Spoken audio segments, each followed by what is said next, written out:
एक बार एक बूढ़ी माँ को उसके बेटे ने एक वृद्ध आश्रम में ले जाकर छोड़ा। इस माँ का ये वही इकलौता बेटा था जिसके लिए इस माँ ने जीवन भर संघर्ष किया। इस बेटे के लिए वो सब कुछ किया जो एक माँ को करना चाहिए या माँ कर सकती हैं, और आज भी अपने बेटे को किसी भी तरह की परेशानी ना हो इसलिए आश्रम में रहने के लिए भी तैयार हो गई। वृद्ध आश्रम में रह रही माँ हमेशा अपने बेटे को याद करती, मगर बेटा केवल साल में एक बार उसको मिलने जाता या फिर फोन पर बात कर लेता। कई साल बीत गए। वृद्ध आश्रम से बेटे को एक दिन फोन आया। उन्होंने कहा, बेटा जल्दी से आश्रम आके अपनी माँ से मिल लो, वो बहुत सीरियस है। बेटा जब अपनी बीमार माँ के पास पहुंचा तब वो अपनी आखिरी सांसें गिन रही थी।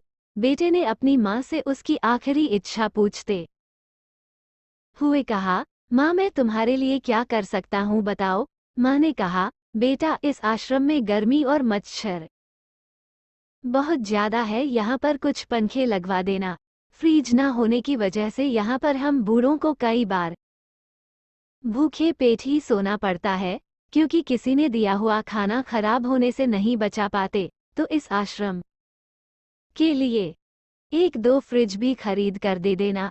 बेटे ने अपनी माँ की सारी बात सुनी और अपनी माँ से पूछा, आपने इतने साल यहाँ पर निकाल दिए पर आपने कभी भी यह बातें मुझसे नहीं कही, और अब जब आपके पास टाइम नहीं बचा है तब आप ये सब कह रही है, ऐसा क्यों? माँ ने बेटे को जवाब देते हुए कहा, बेटा मैंने गर्मी भूख और पीड़ा सहन कर ली, लेकिन मुझे पता है जब तेरे बच्चे तुझे यहाँ पर छोड़कर जाएंगे तब तू ये सब सहन नहीं कर पाएगा, इसीलिए तेरी सुविधा के लिए मैं तुझे ये सब लगाने के लिए कह रही हूँ। दोस्तों, माँ की ये आखिरी किसी भी बेटा या बेटी की आंखें खोलने के लिए सक्षम है। इतिहास हमेशा अपने आप को दोहराता है। अगर आप चाहते हैं कि आपके साथ अच्छा व्यवहार हो तो आपको भी दूसरों के साथ वैसा ही व्यवहार करना पड़ेगा। आपकी इसी कहानी पसंद आए तो लाइक, शेयर और हमारी चैनल को सब्सक्राइब करना।